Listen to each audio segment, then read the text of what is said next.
So what are we doing today? We are going to visit a longtime friend of mine, Rob Zembauer, who owns the Lil Corner Market.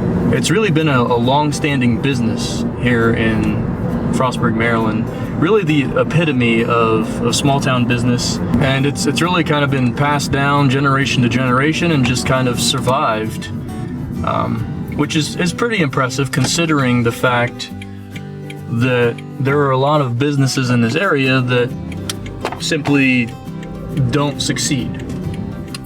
Now, what we're celebrating today is, number one, the official opening of the new Lil Corner Market location. And not only that, but Rob is adding new items to his menu.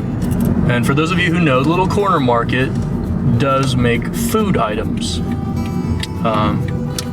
made by Rob and his staff. I have shamrock leggings that Caleb needs to put on because it would be funny. I run around in a tutu and that was our conversation. They see me in leggings and a tutu, they're like, I don't want to go in that place. And he's showcasing his new Reuben sandwich, which will be added to the menu.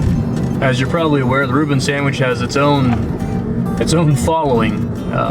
That's a pretty renowned sandwich.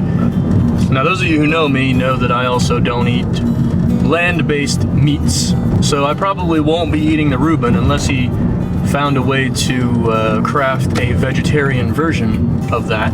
He does have other food options available that I certainly will be giving a try. So, new location, new food. It's going to be a good morning. And for those of you who are familiar with the Lil Corner Market, you may also be aware that it has been at the corner of Grant Street for quite a long time. Now, I'm not a history buff when it comes to Frostburg, Maryland, but I'm pretty sure it's been standing there since the 1940s. Now, you might be thinking, why is Lee there? Why is he doing this? He's the weightlifter guy. He's got the weightlifting team.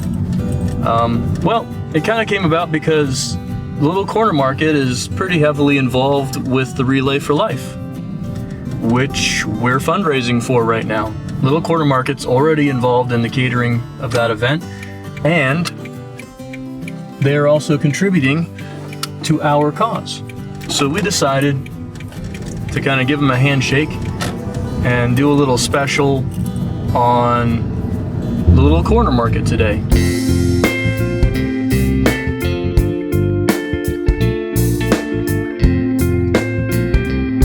I was so proud because brown food is good food. Unless it's not supposed to be brown.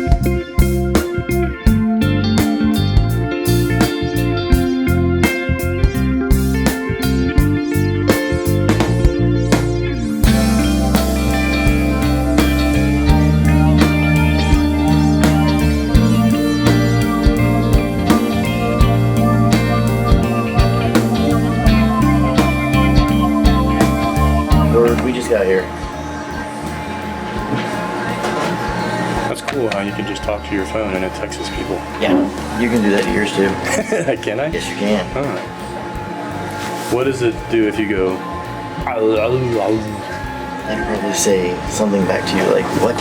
Who's window pane? Okay, the dude there in the middle, crashed down with the long blonde hair, he's from around here. I went to school with him.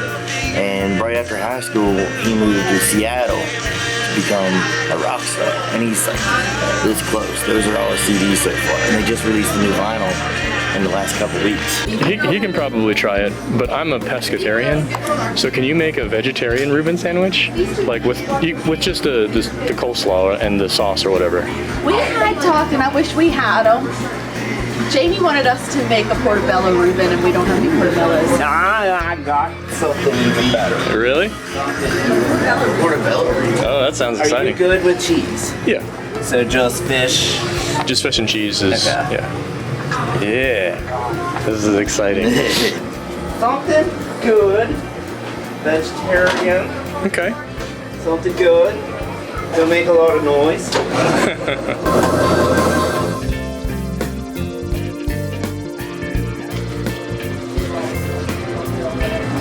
Paddy, are you good with tomatoes, pesto, and mozzarella? Yes, sir. Okay. So, Rob, how long has your family owned this business? Since December of 2005. 2005. 2005.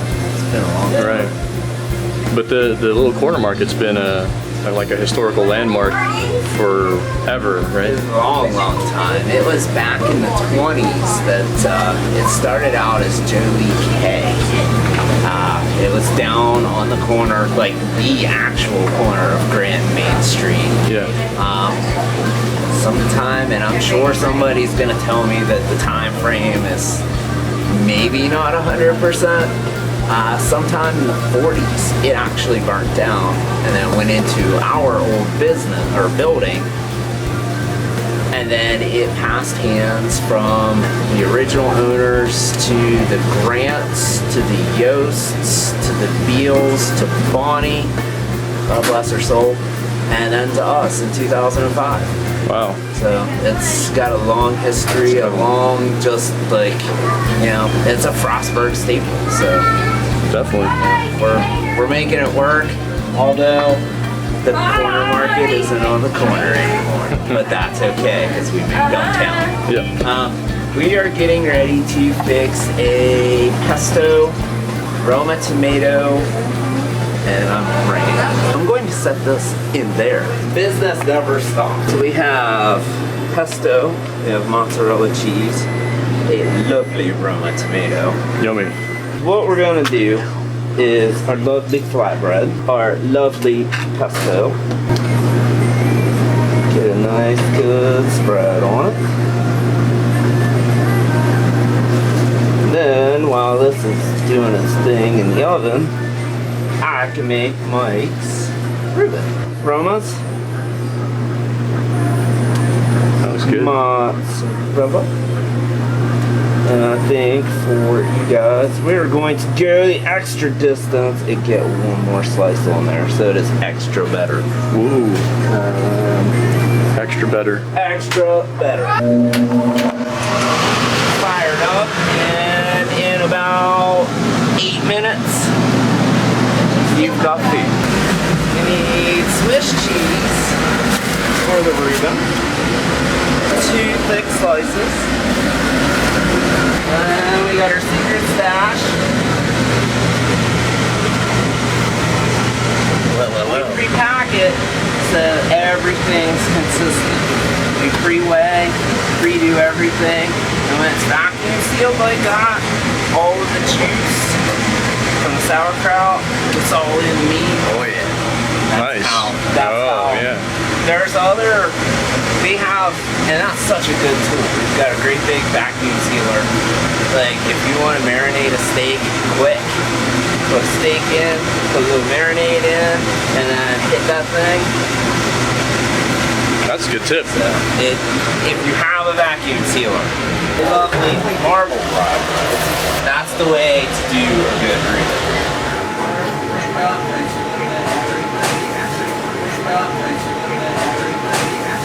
It's good for your soul. Liquid love. Oh, look at that.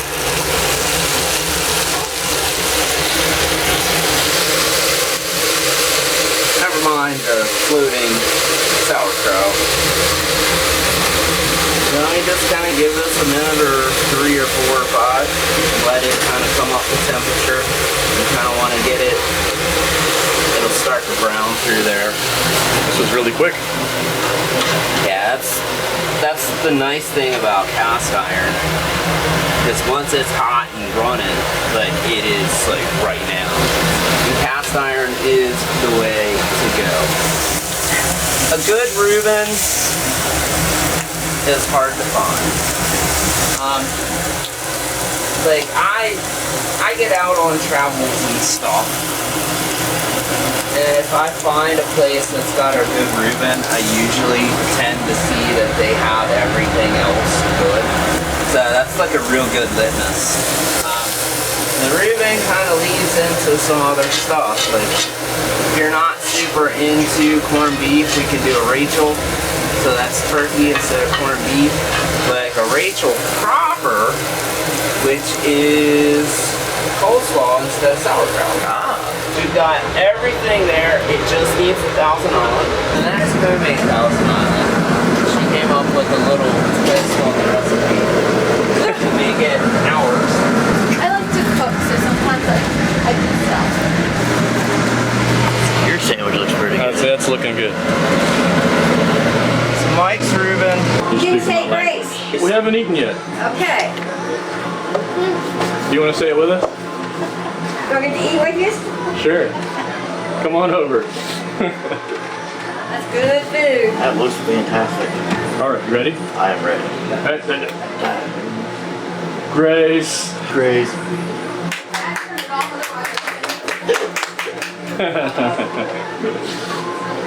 All right, man. This looks good. That's so good. Oh, that's right where it needs to be. Okay, so what do we have here, Jeremy? Oh man, how's the Reuben? The Reuben is amazing. It's got the kick just right where it needs to be. I'm just gonna play it by ear. This Reuben right here is probably the best Reuben I've had. Ever? Wow. You get them from a few different places here and there, you know, from like major chains and the drive-thrus and whatnot, but they aren't thrown together quite as nice as this. You know, they don't have that. I almost want to say it's like a manufactured taste. Whereas this tastes like I threw it together at the house myself. Although it's much prettier. Has that authentic taste to it. Absolutely. All right, so whatever this is delicious. I guess it's just like a little pesto pizza type of thing. Looks like it, yeah. When he had the flatbread out, I wasn't sure what he was going to do with it. I thought it was like maybe kind of get rolled up into a sandwich. That's what I thought too. But yeah, he cut it up into pizza and it's really good. The bread's just, it has that right amount of crispness to it, so like it's crunch. You know, when you eat, you have crunch to it. Oh yeah. And I always like that because, I don't know, soft food doesn't do it as much for me as like food that has a little bit more crunch to it. But yeah, the homemade pesto is really good. It's got a really, 1261, honey. it really complements the mozzarella and the What's the tomato verdict, very well. boys? Oh, it's great. It's excellent. Yeah. So good, it's ridiculous. Definitely good comfort soul food. I used to get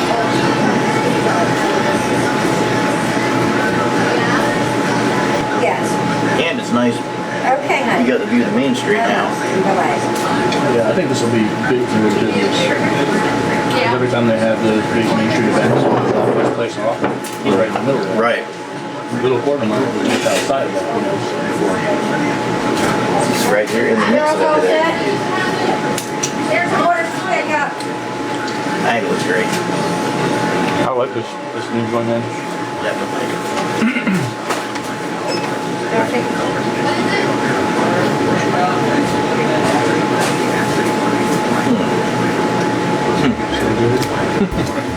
They had to put a hole in the wall to bring the delicacies in. Oh, really? Yeah, they had to, like, all that area there, you see with those three doors? Yeah. It's a hole they cut. They cut that They had to cut a hole to bring the delicacies in.